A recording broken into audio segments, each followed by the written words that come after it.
new theme song for the National. What do you think? Seriously, that, as many Canadians know, was the spirit of radio by Rush. The Toronto band, long-lasting, well-loved, is being inducted into the Canadian Songwriters Hall of Fame tonight. Mohammed Leela has spent the day listening in on the event. Mohammed. Wendy, it is the latest in a very long list of accolades, a list that includes 7 Juno Awards and the Order of Canada. Tonight, Rush is being honored for their skill in songwriting. You come across as so down to earth, right? So normal. We try to be really... We're just regular guys. Yeah, we try to be pricks, but I don't know, just not good at it. For 4 decades, they've been electrifying crowds. The only thing longer than their hair, their guitar and drum solos. We write what we feel, and we've always pushed ourselves musically and set high standards for ourselves. Of the band's 24 albums, 23 have gone gold and 14 have gone platinum. When it comes to consecutive gold albums, their total ranks them behind only the Beatles, the Rolling Stones, and Aerosmith.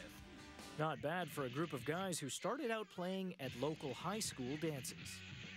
We were just teenagers who couldn't stop playing. I mean, we'd finish school and I'd usually go over to Ged's and we'd jam for a couple of hours after school almost every day. Living in the suburbs, in the basements, and rehearsing in your basement, that's the kind of, that's a very Toronto story. Scott McFadden's been chronicling Rush's history for a documentary set to air next month at Toronto's Hot Docs Film Festival. In the early days, the band couldn't find a Canadian radio station willing to play their music. Their big break came when a DJ in Cleveland stumbled onto one of their tracks by accident. She put on the longest song because she was looking for a song she could play when she went to the bathroom. And she heard it and she was like, oh, this is amazing. Amazing and successful. Do you ever get tired of being so awesome and kicking so much ass?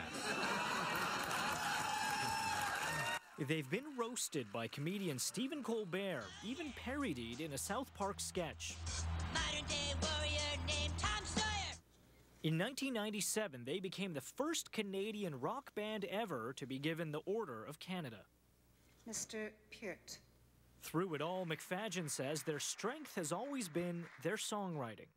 They managed to create songs that are very, very complex and yet accessible, and people tap their feet to them or they sing along to them. Do you think you're getting close to that point where you say, you know what, we've done a lot, it's time for the next generation to kind of take over and do what we did, or are you just going to keep jamming? To hell with the next generation. Yeah. Let them make their own thing. Yeah. The band members might be pushing 60 years old, but Rush has no plans to stop. In fact, they are currently rehearsing for a tour to promote their 20th studio album. Wendy? Good for them. So, Mohammed, the band's being honored, but there's certain songs that are being honored too, right? Well, there are 5 specific songs being honored tonight, including Limelight, Tom Sawyer, and Subdivisions. In fact, the version of Subdivisions that's being performed tonight is being performed by the same artist who turned that song into an acoustic version on YouTube, and it quickly became a sensation. Wendy? Thanks, Mohammed. Mohammed Leela in Toronto tonight. And here's another face.